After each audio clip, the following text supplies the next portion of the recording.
ಈ ತಿಂಗಳಲ್ಲಿ ಮಹಾವಿಷ್ಣುವಿನ ಆರಾಧನೆಗೆ ಹೆಚ್ಚಿನ ಪ್ರಾಶಸ್ತ್ಯ. ಈ ಮಾಸದಲ್ಲಿ ಯಾರು ಎಷ್ಟೇ ಕೇಳಿದರೂ ಈ ವಸ್ತುಗಳನ್ನು ಕೊಡಬೇಡಿ. ಕಷ್ಟಗಳು ಬರುತ್ತವೆ, ಲಕ್ಷ್ಮೀದೇವಿಯ ಅನುಗ್ರಹ ಕಡಿಮೆಯಾಗುತ್ತದೆ, ಭಿಕ್ಷೆ ಬೇಡುವ ಸ್ಥಿತಿಗೆ ತಲುಪುತ್ತೀರಿ ಎಂದು ಶಾಸ್ತ್ರಗಳು ಹೇಳುತ್ತವೆ. ಹಾಗಾದರೆ ಆ ವಸ್ತುಗಳು ಯಾವುವು, ಏಕೆ ನೀಡಬಾರದು ಎಂಬ ವಿಷಯಗಳನ್ನು ಈಗ ವಿವರವಾಗಿ ವಿಡಿಯೋದಲ್ಲಿ ತಿಳಿದುಕೊಳ್ಳೋಣ. ಅದಕ್ಕೂ ಮುನ್ನ ನೀವಿನ್ನು ಚಾನಲ್ಗೆ ಸಬ್ಸ್ಕ್ರೈಬ್ ಆಗಿಲ್ಲ ಅಂದರೆ ಈಗಲೇ ಸಬ್ಸ್ಕ್ರೈಬ್ ಆಗಿ, ಹಾಗೆ ವಿಡಿಯೋಗೆ ಲೈಕ್ ಮಾಡಿ, ವಿಡಿಯೋ ಸ್ಕಿಪ್ ಮಾಡದೆ ಕೊನೆ ತನಕ ನೋಡಿ. ಎಲ್ಲರೂ ಭಕ್ತಿಯಿಂದ ಓಂ ಶ್ರೀ ಮಹಾಲಕ್ಷ್ಮಿ ನಮಃ ಅಂತ ಕಮೆಂಟ್ ಮಾಡಿ. ಇಂತಹ ವಸ್ತುಗಳನ್ನು ಈ ಮಾಸದಲ್ಲಿ ಇತರರಿಗೆ ಸಾಲವಾಗಿ, ದಾನವಾಗಿ ಅಥವಾ ಕನಿಷ್ಠ ಕೈ ಬದಲಾಗಿಯೂ ಕೂಡ ನೀಡಬಾರದು. ಒಂದು ವೇಳೆ ತಪ್ಪಾಗಿ ಈ ನಿಯಮವನ್ನು ಉಲ್ಲಂಘಿಸಿದರೆ ಸಾಕ್ಷಾತ್ ಶ್ರೀ ಮಹಾಲಕ್ಷ್ಮಿ ದೇವಿ ಆ ಮನೆಯ ಮೇಲೆ ಮುನಿಸಿಕೊಂಡು ಶಾಶ್ವತವಾಗಿ ಆ ಗೃಹವನ್ನು ಬಿಟ್ಟು ಹೋಗ್ತಾರೆ. ಆ ಮನೆ ಧನಧಾನ್ಯಗಳನ್ನು ಕಳೆದುಕೊಂಡು ದಾರಿದ್ರ್ಯದಿಂದ ತುಂಬಿ ಹೋಗುತ್ತದೆ. ಕೊನೆಗೆ ಆ ಕುಟುಂಬ ಸದಸ್ಯರು ಭಿಕ್ಷೆ ಬೇಡುವ ದಿನ ಸ್ಥಿತಿಗೆ ತಲುಪುತ್ತಾರೆ. ಆದ್ದರಿಂದಲೇ ಈ ಪವಿತ್ರವಾದ ಮಾಸದಲ್ಲಿ ಯಾವ ವಸ್ತುಗಳನ್ನು ಇತರರಿಗೆ ನೀಡಬಾರದು, ಅವುಗಳನ್ನು ನೀಡಿದರೆ ಇಂತಹ ಭೀಕರ ಪರಿಣಾಮಗಳು ಸಂಭವಿಸುತ್ತವೆಯೋ ಎಂದು ಪ್ರತಿಯೊಬ್ಬರೂ, ಮುಖ್ಯವಾಗಿ ಮಹಿಳೆಯರು ಕಡ್ಡಾಯವಾಗಿ ತಿಳಿದುಕೊಳ್ಳಬೇಕು. ಈ ಮಾಸದಲ್ಲಿ ಯಾರಿಗೂ ನೀಡಬಾರದ ಮೊದಲ ವಸ್ತು ಉಪ್ಪು. ಹೌದು, ಉಪ್ಪು ಸಾಕ್ಷಾತ್ ಲಕ್ಷ್ಮಿ ಸ್ವರೂಪ ಎಂದು ನಿಮಗೆಲ್ಲರಿಗೂ ತಿಳಿದಿದೆ. ಸಮುದ್ರ ಮಂಥನದಲ್ಲಿ ಲಕ್ಷ್ಮೀದೇವಿಯ ಜೊತೆಗೆ ಉಪ್ಪು ಕೂಡ ಹುಟ್ಟಿದೆ. ಆದ್ದರಿಂದಲೇ ಉಪ್ಪನ್ನು ನಾವು ಶ್ರೀ ಮಹಾಲಕ್ಷ್ಮಿಯಾಗಿ ಭಾವಿಸ್ತೇವೆ. ಸಾಮಾನ್ಯ ದಿನಗಳಲ್ಲಿ ಉಪ್ಪನ್ನು ಯಾರಿಗೂ ಕೈಗೆ ಕೊಡಬಾರದು ಎಂದು ಹೇಳ್ತಾರೆ. ಅಂತಹ ವಿಷ್ಣು ಮತ್ತು ಲಕ್ಷ್ಮೀ ದೇವಿಗೆ ಅತ್ಯಂತ ಪ್ರಿಯವಾದ ಈ ಮಾಸದಲ್ಲಿ ನೀವು ಮನೆಯಲ್ಲಿರುವ ಉಪ್ಪನ್ನು ಪಕ್ಕದ ಮನೆಯವರಿಗೆ, ಎದುರಿನ ಮನೆಯವರಿಗೆ ಸಾಲವಾಗಿ ಅಥವಾ ಅವರ ಮನೆಯಲ್ಲಿ ಮುಗಿದಿದೆ ಎಂದು ಕೇಳಿದರೆ ಸಹಾಯದ ಹೆಸರಿನಲ್ಲಿ ಅಪ್ಪಿತಪ್ಪಿಯೂ ಕೊಡಬಾರದು. ಸಾಯಂಕಾಲದ ಸಮಯದಲ್ಲಿ ಅಪ್ಪಿತಪ್ಪಿಯೂ ಕೊಡಬಾರದು.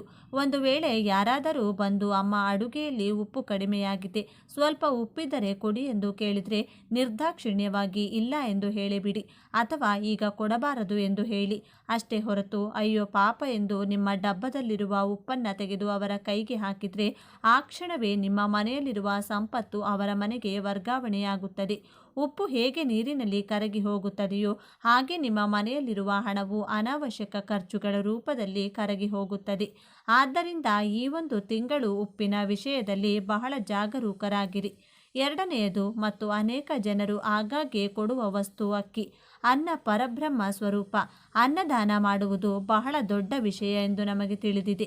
ಆದರೆ ಇಲ್ಲಿ ನಾವು ನೆನಪಿಟ್ಟುಕೊಳ್ಳಬೇಕಾದ ವಿಷಯವೇನೆಂದರೆ, ಹಸಿದವರಿಗೆ ಅನ್ನ ಹಾಕುವುದು ಬೇರೆ, ನಮ್ಮ ಮನೆಯಲ್ಲಿ ಬಳಸುವ ಅಕ್ಕಿ ಡಬ್ಬದಿಂದ ಅಕ್ಕಿಯನ್ನು ತೆಗೆದು ಪಕ್ಕದ ಮನೆಯವರಿಗೆ ಸಾಲವಾಗಿ ಕೊಡುವುದು ಬೇರೆ. ಈ ಮಾಸದಲ್ಲಿ ನಮ್ಮ ಮನೆಯ ಅವಶ್ಯಕತೆಗಳಿಗಾಗಿ ತಂದ ಅಕ್ಕಿಯನ್ನು ಸಾಯಂಕಾಲದ ಸಮಯದಲ್ಲಿ ಅಥವಾ ರಾತ್ರಿಯಲ್ಲಿ ಇತರರಿಗೆ ನೀಡಬಾರದು. ಮುಖ್ಯವಾಗಿ ಸಂಧ್ಯಾ ಕಾಲ ಕಳೆದ ನಂತರ ಯಾರಿಗಾದರೂ ಅಕ್ಕಿ ಕೊಟ್ಟರೆ ಆ ಮನೆಯ ಯಜಮಾನನ ಆಯುಷ್ಯ ಕಡಿಮೆಯಾಗುತ್ತದೆ ಮತ್ತು ಆ ಮನೆಯಲ್ಲಿ ದಾರಿದ್ರ್ಯ ತಾಂಡವವಾಡುತ್ತದೆ ಎಂಬ ನಂಬಿಕೆ ಇದೆ. ಯಾರಾದರೂ ಬಡವರು ಹಸಿವು ಎಂದು ಬಂದರೆ ಅವರಿಗೆ ಹೊಟ್ಟೆ ತುಂಬ ಅನ್ನ ಹಾಕಿ, ಆದರೆ ನಮ್ಮ ಮನೆಯಲ್ಲಿ ಅಕ್ಕಿ ಮುಗಿದಿದೆ, ನಾಳೆ ತಂದು ಕೊಡ್ತೇನೆ, 2 ಗ್ಲಾಸ್ ಅಕ್ಕಿ ಕೊಡಿ ಎಂದು ಯಾರಾದರೂ ಕೇಳಿದರೆ ಮಾತ್ರ ಕೊಡಬೇಡಿ. ನಿಮ್ಮ ಮನೆಯಲ್ಲಿರುವ ಲಕ್ಷ್ಮಿಯನ್ನು ನೀವು ಹೊರಗೆ ಕಳುಹಿಸಬಾರದು. ಬೇಕಿದ್ರೆ ಅಕ್ಕಿಯ ಬದಲು ಬೇಯಿಸಿದ ಅನ್ನವನ್ನು ಕೊಡಿ ಅಷ್ಟೇ. ಆದರೆ ಈ ಮಾಸದಲ್ಲಿ ಅಕ್ಕಿಯನ್ನು ಸಾಲವಾಗಿ ಕೊಡುವುದು ಒಳ್ಳೆಯದಲ್ಲ. ಏಕೆಂದರೆ ಅಕ್ಕಿ ಕೊಡೋದ್ರಿಂದ ನಿಮ್ಮ ಜಾತಕದಲ್ಲಿ ಶುಕ್ರಬಲ ಕಡಿಮೆಯಾಗಿ ಆರ್ಥಿಕ ತೊಂದರೆಗಳುಂಟಾಗುವ ಸಾಧ್ಯತೆ ಇರುತ್ತದೆ. ಇನ್ನು ಮೂರನೆಯ ವಸ್ತು ಶನಿದೇವರಿಗೆ ಇಷ್ಟವಾದ ವಸ್ತು ಮತ್ತು ಶನಿ ಪ್ರಭಾವ ಇರುವ ವಸ್ತು. ಈ ಮಾಸದಲ್ಲಿ ನಾವು ನಿತ್ಯ ದೀಪಾರಾಧನೆ ಮಾಡ್ತೇವೆ.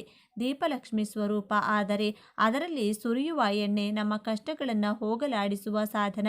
ಈ ಸಮಯದಲ್ಲಿ ನೀವು ನಿಮ್ಮ ಮನೆಯಲ್ಲಿರುವ ನೀವು ಯಾರಿಗಾದರೂ ಸಾಲವಾಗಿ ನೀಡಿದರೆ ಅದರ ಕಷ್ಟಗಳನ್ನು ಮತ್ತು ಅವರ ಪ್ರಭಾವವನ್ನು ನೀವೇ ಆಹ್ವಾನಿಸಿದಂತಾಗುತ್ತದೆ. ಪಕ್ಕದ ಮನೆಯವರು ಸ್ವಲ್ಪ ಎಣ್ಣೆ ಕೊಡಿ ಎಂದು ಕೇಳಿದರೆ ದಯವಿಟ್ಟು ಕೊಡಬೇಡಿ. ಎಣ್ಣೆಯನ್ನು ದಾನ ಮಾಡಬೇಕೆಂದರೆ ಅದು ಕೇವಲ ಶನಿವಾರದಂದು ನವಗ್ರಹಗಳ ಬಳಿ ಅಥವಾ ದೇವಸ್ಥಾನದಲ್ಲಿ ಮಾತ್ರ ಮಾಡಬೇಕು ಹೊರತು ಮನೆಯ ಬಳಿ ಪಕ್ಕದವರಿಗೆ ಕೈ ಬದಲಾಗಿ ಕೊಡಬಾರದು. ಹಾಗೆ ಕೊಟ್ಟರೆ ಸಾಲದ ಬಾಧೆಗಳು ಸುತ್ತುವರಿಯುತ್ತವೆ. ನೀವು ಎಷ್ಟೇ ಸಂಪಾದಿಸಿದರೂ ಅದು ಎಣ್ಣೆಯಂತೆ ಸುಟ್ಟು ಹೋಗುತ್ತದೆ ಹೊರತು ಕೈಯಲ್ಲಿ ನಿಲ್ಲುವುದಿಲ್ಲ. ಆರೋಗ್ಯ ಸಮಸ್ಯೆಗಳು ಸಹ ಬರುವ ಅಪಾಯವಿದೆ. ಮುಂದಿನ ವಸ್ತು ಹಾಲು ಮತ್ತು ಮೊಸರು. ಶ್ರೀಕೃಷ್ಣನನ್ನು ಪೂಜಿಸುವಾಗ ಹಾಲು, ಮೊಸರು, ಬೆಣ್ಣೆ ಬೇಕು ಎಂದು ನಮಗೆ ತಿಳಿದಿದೆ. ಸಂಜೆ ಸಮಯದಲ್ಲಿ ಹಾಲು ಅಥವಾ ಮೊಸರನ್ನು ಯಾರಿಗೂ ಕೊಡಬಾರದು. ಹಾಲು ಶುಕ್ರ ಗ್ರಹಕ್ಕೆ ಮತ್ತು ಚಂದ್ರನಿಗೆ ಸಂಬಂಧಿಸಿದೆ. ಮೊಸರು ಕೂಡ ಅಷ್ಟೇ. ಇವುಗಳನ್ನು ಇತರರಿಗೆ ನೀಡಿದರೆ ನಿಮ್ಮ ಮನೆಯಲ್ಲಿರುವ ಮಾನಸಿಕ ನೆಮ್ಮದಿ ಹಾಳಾಗುತ್ತದೆ, ಮಕ್ಕಳ ಆರೋಗ್ಯ ಕೆಡುತ್ತದೆ, ನಿಮ್ಮ ಮನೆಯ ಅಭಿವೃದ್ಧಿ ಕುಂಠಿತವಾಗುತ್ತದೆ. ಹಾಲು ಉಕ್ಕಿದಂತೆ ಮನೆಯಲ್ಲಿ ಐಶ್ವರ್ಯ ಉಕ್ಕಿ ಹರಿಯಬೇಕೆಂದರೆ ಈ ಒಂದು ತಿಂಗಳು ಯಾರಿಗೂ ಹಾಲು ಮೊಸರು ಸಾಲವಾಗಿ ನೀಡಬೇಡಿ. ಒಂದು ವೇಳೆ ನೀಡಬೇಕಾಗಿ ಬಂದರೆ ಅದಕ್ಕೆ ಪ್ರತಿಯಾಗಿ ಹಣ ತೆಗೆದುಕೊಳ್ಳದೆ ಉಚಿತವಾಗಿ ನೀಡಬೇಡಿ.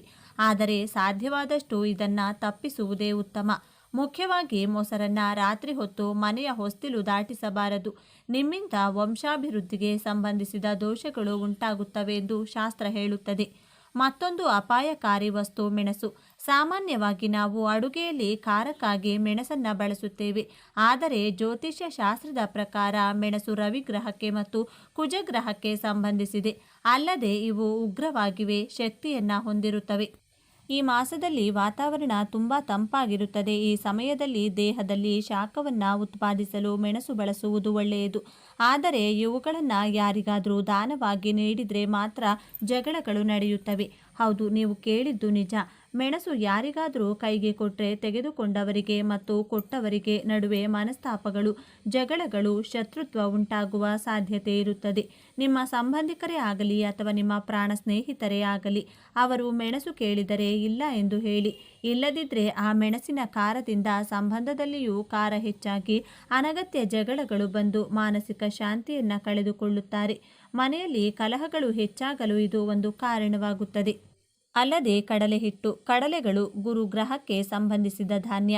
ಈ ಮಾಸದಲ್ಲಿ ಗುರುಗಳು ನಮಗೆ ಬಹಳ ಅವಶ್ಯಕ. ಅಂತಹ ಸಮಯದಲ್ಲಿ ನೀವು ಕಡಲೆ ಹಿಟ್ಟನ್ನು ಯಾರಿಗಾದರೂ ನೀಡಿದರೆ ನಿಮ್ಮ ಗುರುಬಲ ಕಡಿಮೆಯಾಗುತ್ತದೆ. ನಿಮ್ಮ ಮನೆಯಲ್ಲಿ ಶುಭ ಕಾರ್ಯಗಳು ನಡೆಯುವುದು ತಡವಾಗುತ್ತಿದೆ. ಹಣಕಾಸಿನ ವಿಷಯಗಳಲ್ಲಿ ಹೋಗುವ ಸಾಧ್ಯತೆ ಇರುತ್ತದೆ. ಅಥವಾ ನೀವು ಯಾರಿಗಾದರೂ ಹಣವನ್ನು ಸಾಲವಾಗಿ ನೀಡಿದರೆ ಅದು ಹಿಂತಿರುಗಿ ಬರದೇ ಇರಬಹುದು. ಮಕ್ಕಳ ವಿದ್ಯಾಭ್ಯಾಸದ ಮೇಲೆ ಇದು ಪರಿಣಾಮ ಬೀರುತ್ತದೆ. ಆದ್ದರಿಂದ ಬಜ್ಜಿಗಳನ್ನು ಮಾಡಲು ಅಥವಾ ಪಕೋಡಗಳನ್ನು ಮಾಡಲು ನೆರೆಮನೆಯವರು ಕಡಲೆ ಹಿಟ್ಟನ್ನು ಕೇಳಿದರೆ ನಿರ್ದಾಕ್ಷಿಣ್ಯವಾಗಿ ನಿರಾಕರಿಸಿ. ನಿಮ್ಮ ಐಶ್ವರ್ಯವನ್ನು ಕಾಪಾಡಿಕೊಳ್ಳಿ. ಇದರ ಜೊತೆಗೆ ಈ ತಿಂಗಳಲ್ಲಿ ಕರ್ಪೂರವನ್ನು ಸಹ ಯಾರಿಗೂ ನೀಡಬಾರದು. ಕರ್ಪೂರವು ಮನೆಗೆ ಮತ್ತು ದೇವರಿಗೆ ಬೆಳಕನ್ನು ನೀಡುತ್ತದೆ.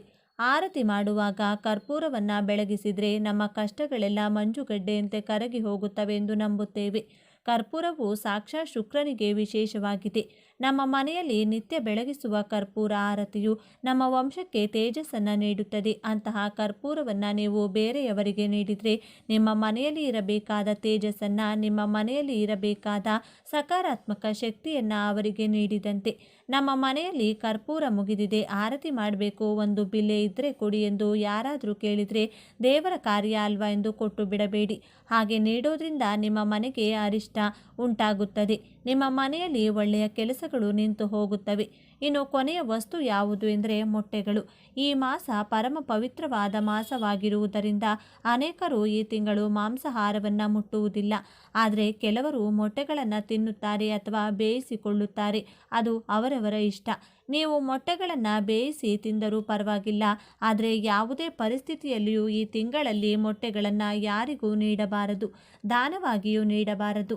ನೀವು ಇಂತಹ ವಸ್ತುಗಳನ್ನು ವಿನಿಮಯ ಮಾಡುವುದರಿಂದ ಆ ಮನೆಯಲ್ಲಿ ನಕಾರಾತ್ಮಕ ಶಕ್ತಿ ಹೆಚ್ಚಾಗುತ್ತದೆ. ಇದು ದಾರಿದ್ರ್ಯಕ್ಕೆ ಕಾರಣವಾಗುತ್ತದೆ. ಆರ್ಥಿಕವಾಗಿ ನೀವು ಎಷ್ಟೇ ಎತ್ತರಕ್ಕೇರಿದರೂ ಒಮ್ಮೆಲೆ ಕೆಳಗೆ ಬೀಳುವ ಅಪಾಯವಿರುತ್ತದೆ. ಉಪ್ಪು, ಹಾಲು, ಮೊಸರು, ಮೆಣಸು, ಕಡಲೆ ಹಿಟ್ಟು, ಕರ್ಪೂರ, ಮೊಟ್ಟೆಗಳು ಈ 8 ವಸ್ತುಗಳನ್ನು ಯಾರಿಗೂ ದಾನವಾಗಿ, ಸಾಲವಾಗಿ ಅಥವಾ ಕೈ ಬದಲಾಗಿ ನೀಡಬಾರದು. ಸ್ನೇಹಿತರೆ, ಈ ಮಾಹಿತಿ ನಿಮಗೆ ಇಷ್ಟವಾಗಿದ್ದಲ್ಲಿ ದಯವಿಟ್ಟು ಶೇರ್ ಮಾಡಿ, ಲೈಕ್ ಮಾಡಿ ಮತ್ತು ನಮ್ಮ ಚಾನಲ್ಗೆ ಸಬ್ಸ್ಕ್ರೈಬ್ ಆಗಿ. ಎಲ್ಲರೂ ಭಕ್ತಿಯಿಂದ ಓಂ ಶ್ರೀ ಶನೇಶ್ವರ ನಮಃ ಅಂತ ಕಮೆಂಟ್ ಮಾಡಿ. ಎಷ್ಟೇ ಪೂಜೆಗಳನ್ನು ಮಾಡಿದ್ರು, ಎಷ್ಟೇ ವ್ರತಗಳನ್ನು ಮಾಡಿದ್ರು, ಯಾವುದೇ ಪರಿಹಾರವನ್ನು ಪಾಲಿಸಿದ್ರು ನಮಗಿರುವ ಹಣದ ಸಮಸ್ಯೆಗಳು, ಕೋರ್ಟ್ ಕೇಸ್ ಸಮಸ್ಯೆಗಳು, ಭೂಮಿಯ ವಿವಾದಗಳು ಬಗೆಹರಿಯುತ್ತಿಲ್ಲ. ಬಡತನದ ಜೀವನದಿಂದ ಹೊರಬರೋದಕ್ಕೆ ದಾರಿ ಕಾಣಿಸ್ತಿಲ್ಲ. ಶತ್ರುಗಳು ಹೆಜ್ಜೆ ಹೆಜ್ಜೆಗೂ ನಮ್ಮನ್ನು ಅವಮಾನಿಸುತ್ತಾರೆ, ನಿಂದಿಸುತ್ತಾರೆ. ಎಷ್ಟೇ ಪ್ರಯತ್ನ ಮಾಡಿದರೂ ನಾವು ಉದ್ಧಾರ ಆಗ್ತಿಲ್ಲ ಅನ್ನೋದಾದರೆ ಈ ಮರದ ಬೇರನ್ನು ಮನೆಯ ಬಾಗಿಲಿಗೆ ಕಟ್ಟಿದರೆ ಸರ್ವ ದೇವತೆಗಳ ರಕ್ಷಣೆ ಮನೆಗೆ ಸಿಗುತ್ತದೆ. ಈ ಬೇರಿನ ಕೆಳಗೆ ಕುಟುಂಬದವರು ದಿನವೂ ಓಡಾಡಿದರೆ ಕಷ್ಟಗಳೆಲ್ಲ ಮಂಜಿನಂತೆ ಕರಗಿ ಹೋಗುತ್ತದೆ. ಜೀವನದಲ್ಲಿನ ಎಲ್ಲ ವಿಧವಾದ ಸಮಸ್ಯೆಗಳು ದೂರವಾಗಲು, ಹಣದ ಏಳಿಗೆ, ನೆಮ್ಮದಿಯನ್ನು ಪಡೆಯಲು ಬಾಗಿಲಿಗೆ ಯಾವ ಬೇರನ್ನು ಕಟ್ಟಬೇಕು, ಯಾವ ವಸ್ತುವನ್ನು ಮಣ್ಣಿನಲ್ಲಿ ಊತಿಟ್ರೆ ಶುಕ್ರನ ಬಲ ಹೆಚ್ಚಾಗಿ ಧನಾಕರ್ಷಣೆಯಾಗುತ್ತದೆ ಎಂದು ಇವತ್ತಿನ ಈ ವಿಡಿಯೋದಲ್ಲಿ ಸಂಪೂರ್ಣವಾಗಿ ತಿಳಿಸಿಕೊಡ್ತೀನಿ ಬನ್ನಿ. ಅದಕ್ಕೂ ಮುನ್ನ ನೀವಿನ್ನು ಚಾನಲ್ಗೆ ಸಬ್ಸ್ಕ್ರೈಬ್ ಆಗಿಲ್ಲ ಅಂದರೆ ಈಗಲೇ ಸಬ್ಸ್ಕ್ರೈಬ್ ಆಗಿ, ಹಾಗೆ ವಿಡಿಯೋಗೆ ಲೈಕ್ ಮಾಡಿ, ವಿಡಿಯೋ ಸ್ಕಿಪ್ ಮಾಡದೆ ಕೊನೆ ತನಕ ನೋಡಿ. ಎಲ್ಲರೂ ಭಕ್ತಿಯಿಂದ ಓಂ ಶ್ರೀ ಮಹಾಲಕ್ಷ್ಮಿ ನಮಃ ಅಂತ ಕಮೆಂಟ್ ಮಾಡಿ. ಒಬ್ಬ ಮನುಷ್ಯ ಜೀವನದಲ್ಲಿ ಏಳಿಗೆ ಕಾಣಬೇಕು, ಶ್ರೀಮಂತಿಕೆ ನೋಡಬೇಕು ಅಂದರೆ ಗ್ರಹಗಳಲ್ಲಿ ಅತಿ ಮುಖ್ಯವಾಗಿ ಗುರುಬಲ ಇರಬೇಕು, ಜೊತೆಗೆ ಶುಕ್ರನ ಬಲ ಇರಲೇಬೇಕು. ನವಗ್ರಹಗಳಲ್ಲಿ ಗುರುಗ್ರಹದ ನಂತರ ಅತ್ಯಂತ ಶಕ್ತಿಶಾಲಿ ಗ್ರಹವೆಂದರೆ ಅದು ಶುಕ್ರಗ್ರಹ. ಶುಕ್ರನ ಬಲ ಹೆಚ್ಚಾಗಲು ಪ್ರತಿ ಶುಕ್ರವಾರ ಸ್ನಾನ ಮಾಡುವ ನೀರಿಗೆ 1-2 ಏಲಕ್ಕಿಯನ್ನು ನೆನೆಸಿ ನಂತರ ಸ್ನಾನ ಮಾಡಬೇಕು. ಇದರಿಂದ ಸದಾ ಶುಕ್ರನ ಅನುಗ್ರಹ ನಿಮ್ಮ ಜೊತೆಗೆ ಇರುತ್ತದೆ. ಮೈತುಂಬ ಸಾಲ ಮಾಡಿಕೊಂಡಿದ್ದೀವಿ ಗುರುಗಳೇ, ಯಾವ ಕೆಲಸಕ್ಕೆ ಕೈ ಹಾಕಿದರೂ ನಷ್ಟ ಆಗುತ್ತೆ, ನಮಗೆ ಅಂತ 1 ರೂಪಾಯಿ ಕೂಡ ಹುಟ್ಟುವುದಿಲ್ಲ, ಹಣದ ಸಮಸ್ಯೆಗಳಿಂದ ಜೀವನ ನರಕೆ ಆಗೋಗಿದೆ ಅಂದರೆ ಅದಕ್ಕೆ ಶುಕ್ರನ ಬಲ ಕಡಿಮೆಯಾಗಿದೆ ಎಂದರ್ಥ. ಶುಕ್ರನ ಬಲ ಇಲ್ಲದವರಿಗೆ ಸದಾ ಸ್ತ್ರೀಯರೊಂದಿಗೆ ಗಲಾಟೆ ಜಗಳಗಳು ನಡೆಯುತ್ತದೆ. ಸ್ತ್ರೀ ಸಂತಾನದ ಜೊತೆಗೆ ಸದಾ ಕಲಹದಲ್ಲಿ ಮುಳುಗಿರ್ತೀರಾ. ಸ್ವತಃ ತಮ್ಮ ತಾಯಿಯೊಂದಿಗೆ, ಸಹೋದರಿಯರೊಂದಿಗೆ, ಪತ್ನಿಯೊಂದಿಗೆ ಕೂಡ ಯಾವಾಗಲೂ ಕಲಹಗಳು ನಡೆಯುತ್ತಲೇ ಇರುತ್ತೆ. ಆಗ ನಿಮಗೆ ಶುಕ್ರನ ಬಲ ಇಲ್ಲವೆಂದು ಅರ್ಥ ಮಾಡಿಕೊಳ್ಳಬೇಕು. ಅಂತಹ ಸಮಯದಲ್ಲಿ ಶುಕ್ರನ ಬಲ ಹೆಚ್ಚಿಸಿಕೊಳ್ಳಲು ಸ್ತ್ರೀಯರನ್ನು ಸದಾ ಗೌರವಿಸಬೇಕು. ಯಾರು ಸ್ತ್ರೀಯರನ್ನ ಗೌರವಪೂರ್ವಕವಾಗಿ ಕಾಣುತ್ತಾರೋ, ಸ್ತ್ರೀಯರನ್ನ ಗೌರವಿಸುತ್ತಾರೋ ಅವರಿಗೆ ಶುಕ್ರನ ಅನುಗ್ರಹ ಬಲ ಇದ್ದಂತಿರುತ್ತದೆ. ಇದರಿಂದ ಹಣಕಾಸಿನ ಸಮಸ್ಯೆಗಳು ಹತ್ತಿರ ಸುಳಿಯೋದಿಲ್ಲ. ಎಷ್ಟೇ ಕಷ್ಟ ಬಂದರೂ ಆ ಕಷ್ಟದಿಂದ ಹೊರಬರಲು ಶುಕ್ರನೇ ದಾರಿಯನ್ನು ತೋರಿಸ್ತಾನೆ. ಮನೆಗೆ ಸಮೀಪದಲ್ಲಿರುವಂಥ ಯಾವುದಾದರೂ ದೇವಾಲಯಗಳಿಗೆ ನಿಮ್ಮ ಕಷ್ಟ ಕಣ್ಣೀರು ಕಳೆಯುವ ತನಕ ನಿಮ್ಮ ಕೈಲಾದಷ್ಟು ಹಸುವಿನ ತುಪ್ಪವನ್ನು ನೀಡಿ ಬನ್ನಿ. ನೀವು ಕೊಟ್ಟಂತಹ ತುಪ್ಪ ಆ ದೇಗುಲದ ದೀಪಗಳಿಗೆ, ಆ ದೇಗುಲದಲ್ಲಿ ಮಾಡುವಂತಹ ಪ್ರಸಾದ ನೈವೇದ್ಯಗಳಿಗೆ ಬಳಸಿದರೆ ನಿಮ್ಮ ಕರ್ಮ ಕಳೆಯುತ್ತಾ ಬರುತ್ತದೆ. ಜಾತಕದಲ್ಲಿ ಶುಕ್ರನ ಬಲ ಇದರಿಂದ ಹೆಚ್ಚಾಗ್ತಾ ಹೋಗುತ್ತದೆ. ಆರೋಗ್ಯ, ಹಣಕಾಸು, ಸಂಸಾರ, ವಿದ್ಯೆ, ಉದ್ಯೋಗ ಪ್ರತಿ ವಿಚಾರದಲ್ಲೂ ಪ್ರತಿ ರಂಗದಲ್ಲೂ ಏಳಿಗೆಯಾಗುತ್ತದೆ. ಹಣದ ನೆಮ್ಮದಿಯನ್ನು ನೀವು ಇದರಿಂದ ಕಾಣಬಹುದು. ಒಂದಲ್ಲ ಒಂದು ಮೂಲದಿಂದ ಹಣ ಬಂದು ಸದಾ ಕೈನಲ್ಲಿ ದುಡ್ಡು ಚೆನ್ನಾಗಿ ಓಡಾಡುತ್ತದೆ. ಈಗಿನ ಕಾಲದಲ್ಲಿ ಪ್ರತಿಯೊಬ್ಬರಿಗೂ ಇರುವ ಮುಖ್ಯ ಸಮಸ್ಯೆ ಅಂದರೆ ಸಂಪಾದನೆ ಮಾಡಿದ್ದು ಕೈನಲ್ಲಿ ನಿಲ್ಲೋದಿಲ್ಲ. ಋಣಬಾಧೆಗಳಿಂದ, ಸಾಲದ ಸುಳಿ, ಹಣದ ವಿಪರೀತ ಸಮಸ್ಯೆ. ಒಂದು ದಿನವೂ ನೆಮ್ಮದಿಯಾಗಿ ನಿದ್ರಿಸಲು ಸಾಧ್ಯವಾಗುವುದಿಲ್ಲ. ಜೀವನದಲ್ಲಿ ಎಲ್ಲವನ್ನೂ ಕಳೆದುಕೊಂಡು ನೆಮ್ಮದಿಯೇ ಇಲ್ಲದ ಜೀವನವನ್ನು ನಡೆಸುತ್ತಿರುತ್ತಾರೆ. ಎಲ್ಲ ಪರಿಹಾರಗಳನ್ನು ಮಾಡಿ ಇನ್ಮೇಲೆ ಯಾವುದು ಬೇಡ ಭಗವಂತ ಇಟ್ಟ ರೀತಿ ಬದುಕು ಬಿಡೋಣ ಅನ್ನುವಷ್ಟು ನೊಂದಿರುತ್ತಾರೆ. ಅಂಥವರು ಈ ಒಂದು ಬೇರನ್ನು ಸ್ಪರ್ಶಿಸಿದರೆ, ಮನೆಯ ಬಾಗಿಲಿಗೆ ಈ ವಿಧಾನದಲ್ಲಿ ಕಟ್ಟಿದರೆ ಅದ್ಭುತಗಳು ಜೀವನದಲ್ಲಿ ನಡೆಯುವುದಕ್ಕೆ ಶುರುವಾಗುತ್ತದೆ. ಮೊದಲಿಗೆ ಜನಾಕರ್ಷಣೆ, ಧನಾಕರ್ಷಣೆ ಆಗಲು, ನೀವು ಅಂದುಕೊಂಡಂಥ ಕೆಲಸಗಳು ಆಗಲು, ಎಲ್ಲದರಲ್ಲೂ ಯಶಸ್ಸನ್ನು ಗಳಿಸಲು, ಹಣದ ಸಮಸ್ಯೆಯಿಂದ ಹೊರಬಂದು ನಿತ್ಯ ಸುಖ ಜೀವನವನ್ನು ನೋಡಲು ನಿಮಗೆ ಸಮಯ ಸಿಕ್ಕಾಗಲೆಲ್ಲ ಪ್ರಯಾಣಿಸುವಾಗ ಆಗಿರಬಹುದು, ಊಟ ಮಾಡುವಾಗ ಆಗಿರಬಹುದು, ಸ್ನಾನವಾದ ಬಳಿಕ ದೇವಾಲಯಗಳಿಗೆ ಹೋದಾಗ ಆಗಿರಬಹುದು, ರೀಂ ಶ್ರೀಂ ರೀಂ ಎಂಬ ಶಕ್ತಿಶಾಲಿ 3 ಅಕ್ಷರದ ಮಂತ್ರವನ್ನು ಹೇಳಿಕೊಳ್ಬೇಕು. ಇದರಿಂದ ಯಶಸ್ಸಿನ ಆಕರ್ಷಣೆಯಾಗುತ್ತದೆ. ಮಾಡುವ ಕೆಲಸದಲ್ಲಿ ಯಶಸ್ಸು, ಮನೋಸ್ಥೈರ್ಯ ಕೂಡ ವೃದ್ಧಿಯಾಗುತ್ತದೆ. ಇದರ ಜೊತೆಗೆ ಮನೆಯ ಬಾಗಿಲಿಗೆ ಈ ಶಕ್ತಿಯುತ ಬೇರನ್ನು ಕಟ್ಟಬೇಕು. ಈ ಬೇರು ಯಾವುದೆಂದರೆ ಆಲದ ಮರದ ಬೇರು. ಈ ಬೇರನ್ನು ಯಾವುದೇ ದಿನ ಮನೆಗೆ ತಂದು ಒಂದು ಸಲ ಹಾಲಿನಿಂದ, ಮತ್ತೊಂದು ಸಲ ಶುದ್ಧ ಜಲದಿಂದ ತೊಳೆದು, ನಂತರ ಹಳದಿ ಕೆಂಪು ದಾರದಲ್ಲಿ ಕಟ್ಟಿ, ಬಿಳಿ ಅಥವಾ ಹಳದಿ ವಸ್ತ್ರದಲ್ಲಿ ಈ ಬೇರನ್ನು ಕಟ್ಟಿ ದೇವರ ಕೋಣೆಯಲ್ಲಿಟ್ಟು ಪೂಜಿಸಬೇಕು. ಮನೆಯ ಎಲ್ಲ ಕಷ್ಟಗಳು ನಿವಾರಣೆಯಾಗಿ ಉತ್ತಮೋತ್ತಮ ಫಲಗಳು ಪ್ರಾಪ್ತಿಯಾಗಲಿ. ಮನೆಯ ಸದಸ್ಯರಿಗಿರುವಂಥ ಅನಾರೋಗ್ಯದ ಸಮಸ್ಯೆ, ಸಾಲದ ಸಮಸ್ಯೆ, ಅದೃಷ್ಟದ ಕೊರತೆಗಳನ್ನು ದೂರ ಮಾಡಿ ರಕ್ಷಿಸು ಎಂದು ವಿಷ್ಣು ನಾಮಸ್ಮರಣೆ ಮಾಡುತ್ತಾ ಬೇಡಿಕೊಳ್ಬೇಕು. ನಂತರ ಈ ಬೇರು ಕಟ್ಟಿದ ಮೂಟೆಯನ್ನು ಮನೆಯ ಹೊರಭಾಗ ಬಾಗಿಲಿನ ಮೇಲ್ಭಾಗದಲ್ಲಿ ನೇತು ಹಾಕಬೇಕು. ಇದರಿಂದ ವಿಪರೀತವಾಗಿ ಧನಾಕರ್ಷಣೆಯಾಗುತ್ತದೆ. ಮನೆಯಲ್ಲಿನ ಎಂಥದ್ದೇ ಕಠಿಣ ಸಮಸ್ಯೆಗಳು ಶೀಘ್ರವಾಗಿ ದೂರವಾಗುತ್ತೆ. ಇದಕ್ಕೆ ಕಾರಣ ಏನು ಅಂತ ನೋಡೋದಾದರೆ, ಆಲದ ಮರ ಶ್ರೀ ಮಹಾವಿಷ್ಣು ದೇವರ ಸ್ವರೂಪ. ಪ್ರಳಯ ಕಾಲದಲ್ಲಿ ಸೃಷ್ಟಿಯು ಜಲದಿಂದ ತುಂಬಿ ಹೋದಾಗ ಮುದ್ದು ಕೃಷ್ಣನು ಆಲದ ಮರದ ಎಲೆಯ ಮೇಲೆ ಹೆಬ್ಬೆರಳನ್ನ ಬಾಯಲ್ಲಿಟ್ಟುಕೊಂಡು ದರ್ಶನವನ್ನ ನೀಡಿದ್ದನು. ಜ್ಞಾನವನ್ನ ಉಪದೇಶಿಸುವ ದಕ್ಷಿಣಾಮೂರ್ತಿ ರೂಪದಲ್ಲಿರುವ ಪರಮೇಶ್ವರನು ಕೂಡ ಆಲದ ಮರದ ಕೆಳಗೆ ಜ್ಞಾನವನ್ನ ಉಪದೇಶಿಸಿದ್ದನು. ಸ್ವತಃ ಪರಮೇಶ್ವರನಿಗೆ ಮಹಾವಿಷ್ಣುವಿಗೆ ಅತ್ಯಂತ ಪ್ರಿಯವಾದ ಮರ ಅಥವಾ ವೃಕ್ಷವೆಂದರೆ ಅದು ಆಲದ ಮರ. ನೂರಾರು ವರ್ಷಗಳ ಕಾಲ ತಪಸ್ವಿಗಳು ಆಲದ ಮರದ ಕೆಳಗೆ ಕುಳಿತು ತಪಸ್ಸನ್ನ ಮಾಡುತ್ತಿದ್ದರು. ಸಾಕ್ಷಾತ್ ಮಹಾವಿಷ್ಣುವಿನ ರೂಪವೇ ಆಲದ ಮರವಾಗಿದೆ. ಸಾಕ್ಷಾತ್ ಶ್ರೀಕೃಷ್ಣನು ಆಲದ ಮರದ ಎಲೆಯ ಮೇಲೆ ಬೆಣ್ಣೆಯನ್ನಿಟ್ಟು ಜನರಿಗೆ ಹಂಚಿದ್ದನೆಂದು ಪುರಾಣಗಳು ಹೇಳುತ್ತವೆ. ಅಂತಹ ಶಕ್ತಿ ಆಲದ ಮರಕ್ಕಿದೆ. ಆದ್ದರಿಂದ ಯಾವ ಮನೆಯ ಮುಂದೆ ಆಲದ ಮರದ ಬೇರಿರುತ್ತದೋ ಆ ಮನೆಗೆ ಹಣ, ಐಶ್ವರ್ಯ, ಸಂಪತ್ತು ನಿರಂತರವಾಗಿ ವೃದ್ಧಿಯಾಗುತ್ತಲೇ ಇರುತ್ತದೆ. ವ್ಯಾಪಾರ ಮಾಡುವವರಿಗೆ ಅತಿ ಹೆಚ್ಚು ನಷ್ಟಗಳು ಆಗ್ತಾ ಇದ್ರೆ ಹಣಕಾಸಿನ ಸಮಸ್ಯೆಗಳಿಂದ ಹೊರಬರೋದಕ್ಕೆ ಆಗ್ತಾನೇ ಇಲ್ಲ. ನಾನಾ ದೇವರಿಗೆ ಕೈ ಮುಗಿತೀನಿ, ಎಷ್ಟೋ ಪೂಜೆ ಪುನಸ್ಕಾರ, ಹೋಮ ಹವನಗಳೆಲ್ಲ ಮಾಡಿಸ್ತೀವಿ, ಆದರೂ ನಮ್ಮ ಸಮಸ್ಯೆಗಳು ತೀರ್ತಾ ಇಲ್ಲ ಅಂದರೆ ಅದಕ್ಕೆ ಶುಕ್ರ ಬಲ ಇಲ್ಲವೆಂದರ್ಥ. ಶುಕ್ರವಾರ ಆದಷ್ಟು ಹಸುವಿನ ತುಪ್ಪವನ್ನು ನಿಮ್ಮ ಆಹಾರದಲ್ಲಿ ಬಳಸಿ. ಇದರಿಂದ ಶುಕ್ರನ ಅನುಗ್ರಹ ಪ್ರಾಪ್ತಿಯಾಗುತ್ತದೆ. ಹಣದ ಸಂಕಷ್ಟಗಳು ದಿನೇ ದಿನೇ ಕಡಿಮೆಯಾಗ್ತಾ ಬರುತ್ತದೆ. ಶುಕ್ರವಾರ ಬೆಳಗಿನ ಸಮಯದಲ್ಲಿ ಕಲ್ಲು ಸಕ್ಕರೆ ಅಥವಾ ಸಕ್ಕರೆಯನ್ನ ಜೊತೆಗೆ ಮೊಸರನ್ನ ಯಾರಿಗಾದರೂ ದಾನವಾಗಿ ನೀಡ್ತಾ ಬನ್ನಿ. ಇದರಿಂದ ಶುಕ್ರನ ಬಲ ಹೆಚ್ಚಾಗಿ ದುಡ್ಡು ಕೈನಲ್ಲಿ ಚೆನ್ನಾಗಿ ಓಡಾಡುತ್ತೆ. ಬರಬೇಕಾದಂತಹ ಹಣ ನಿಮ್ಮ ಕೈ ಸೇರುತ್ತದೆ. ಸಾಲಗಳು ಒಂದು ಕಡೆಯಿಂದ ಕ್ಲಿಯರ್ ಆಗುತ್ತೆ. ಪ್ರತಿ ಶುಕ್ರವಾರ ಕಪ್ಪು ಬಣ್ಣದ ಗೋಮಾತೆಗೆ ನಿಮ್ಮ ಕೈಯಿಂದ ಆಹಾರ ತಿನ್ನಿಸ್ತಾ ಬನ್ನಿ. ಈ ಪರಿಹಾರವನ್ನ ಕೆಲವು ದಿನಗಳ ಕಾಲ ತಪ್ಪದೇ ಪಾಲಿಸಿ. ಇದರಿಂದ ಕ್ರಮಕ್ರಮವಾಗಿ ಶುಕ್ರನ ಬಲ ಹೆಚ್ಚಾಗುತ್ತದೆ. ವಯಸ್ಸಾದವರಿಗೆ ಶುಕ್ರವಾರದ ದಿನದಂದು ನಿಮ್ಮ ಕೈನಿಂದ ಸಿಹಿ ತಿನಿಸುಗಳನ್ನು ತಿನ್ನಲು ನೀಡಿದರೆ ಶುಕ್ರದೇವನ ಅನುಗ್ರಹ ಪ್ರಾಪ್ತಿಯಾಗುತ್ತದೆ. ಇಷ್ಟು ದಿನ ನಡೆಯುತ್ತಿದ್ದಂತಹ ನಷ್ಟ ಕಷ್ಟಗಳ ಪ್ರಮಾಣ ಕಡಿಮೆಯಾಗಿ ಸುಖಜೀವನ ಪ್ರಾಪ್ತಿಯಾಗುತ್ತದೆ. ಇನ್ನು ಅತಿ ಮುಖ್ಯವಾಗಿ ಬೆಳ್ಳಿ ಲೋಹದಿಂದ ಒಂದು ಚಿಕ್ಕ ವೃತ್ತಾಕಾರದ ಪೆಂಡೆಂಟ್ನ ಮಾಡಿಸಿಕೊಂಡು ಸದಾ ನಿಮ್ಮ ಪರ್ಸ್ನಲ್ಲೋ ಜೇಬ್ನಲ್ಲೋ ಇಟ್ಟುಕೊಂಡು ನೋಡಿ. ಆವತ್ತಿನಿಂದಲೇ ನಿಮ್ಮ ಜೀವನ ಸಂಪೂರ್ಣವಾಗಿ ಬದಲಾಗುತ್ತದೆ. ಈ ವಸ್ತು ನಿಮ್ಮ ಜೊತೆಗಿದ್ದು ನೀವು ಮಾಡುವಂಥ ಯಾವುದೇ ಕಾರ್ಯಗಳಲ್ಲೂ ಯಶಸ್ಸು, ಹಣದ ಸಿಹಿ ಖಚಿತವಾಗಿ ಸಿಗುತ್ತದೆ. ಶುಕ್ರನ ಅನುಗ್ರಹದಿಂದ ಸರ್ವ ವಿಧವಾದಂತಹ ಶುಭ ಫಲಗಳು ಪ್ರಾಪ್ತಿಯಾಗುತ್ತೆ. ಶ್ರೀಮಂತಿಕೆ ಹೆಚ್ಚಾಗ್ತಾ ಹೋಗುತ್ತೆ. ಪ್ರತಿ ಶುಕ್ರವಾರ ಶುಕ್ರಬಲ ನಿಮಗೆ ಸಿಕ್ಕಿದೆ ಎಂದು ಅನುಭವ ಆಗೋ ತನಕವೂ ಆದ ನಂತರವೂ ಬಿಳಿ ಬಣ್ಣದ ವಸ್ತ್ರವನ್ನು ಬಳಸುತ್ತಾ ಬನ್ನಿ. ದೇಹವನ್ನು ಶುಚಿಯಾಗಿಟ್ಟುಕೊಂಡ್ರೆ ಶುಕ್ರನ ಬಲ ಹೆಚ್ಚಾಗುತ್ತದೆ. ಈ ವಿಷಯ ನೆನಪಿನಲ್ಲಿರಲಿ. ಸುಗಂಧ ದ್ರವ್ಯಗಳನ್ನು ದೇಹಕ್ಕೆ ಬಳಸಿ ಸ್ನಾನದ ನೀರಿಗೂ ಸುಗಂಧ ದ್ರವ್ಯಗಳನ್ನು ಬೆರೆಸಿ ಸ್ನಾನವನ್ನು ಮಾಡ್ತಾ ಬನ್ನಿ. ಮಹಾಲಕ್ಷ್ಮೀ ದೇವಿಗೆ ಶುಕ್ರನ ಹೆಸರನ್ನು ಹೇಳುತ್ತಾ ಬಿಳಿ ಬಣ್ಣದ ಪುಷ್ಪಗಳನ್ನು ಅರ್ಪಿಸಿ. ಇದರಿಂದ ನಿಮ್ಮ ಹಣದ ಕಷ್ಟಗಳು ಕಡಿಮೆಯಾಗಿ ಕಡಿಮೆ ಅವಧಿಯಲ್ಲಿ ಶ್ರೀಮಂತಿಕೆಯನ್ನು ಕಾಣಬಹುದು. ಕಷ್ಟಪಟ್ಟು ದುಡಿಬೇಕು. ದೈವ ಮಾರ್ಗ ಸನ್ಮಾರ್ಗದಲ್ಲೇ ನಡೆಯಬೇಕು. ಕಷ್ಟ ಸುಖವೆಲ್ಲ ದೇವರು ನೀಡುವಂತಹ ವರವೆಂದು ಜೀವಿಸಬೇಕು. ಸುಲಭವಾಗಿ ಈ ಜಗತ್ತಿನಲ್ಲಿ ಏನೂ ಕೂಡ ಸಿಗೋದಿಲ್ಲ, ಅದನ್ನು ಮರೆಯಬಾರದು. ದೈವಶಕ್ತಿಯ ಅನುಗ್ರಹ ಸದಾ ಇರುತ್ತದೆ. ಹಾಗೆಯೇ ಮನೆಯಲ್ಲಿನ ಎಲ್ಲ ಕಷ್ಟಗಳು ಕಳೆದು ಹಣದ ಖರ್ಚು ಕಡಿಮೆಯಾಗಲು ಶಂಖವನ್ನು ಮನೆಯಲ್ಲಿಡಬೇಕು.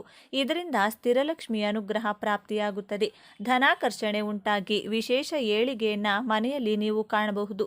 ತೀವ್ರವಾದ ಸಾಲದ ಸಮಸ್ಯೆಗಳಿದ್ದವರು ಹುಣ್ಣಿಮೆಗೂ ಮೊದಲು ಬರುವಂಥ ಬುಧವಾರದ ದಿನದಂದು ಸೂರ್ಯೋದಯಕ್ಕೂ ಮುನ್ನ ನಿಮ್ಮ ಮನೆಯ ದೇವರ ಕೋಣೆಯಲ್ಲಿ ಬೆಳ್ಳಿ ಲೋಹದಿಂದ ತಯಾರು ಮಾಡಿದ ಚಿಕ್ಕ ಆನೆಯ ಮೂರ್ತಿಯನ್ನಿಡಬೇಕು. ಮಹಾಲಕ್ಷ್ಮೀ ದೇವಿಗೆ ಆನೆಗಳೆಂದರೆ ಬಲು ಪ್ರೀತಿ.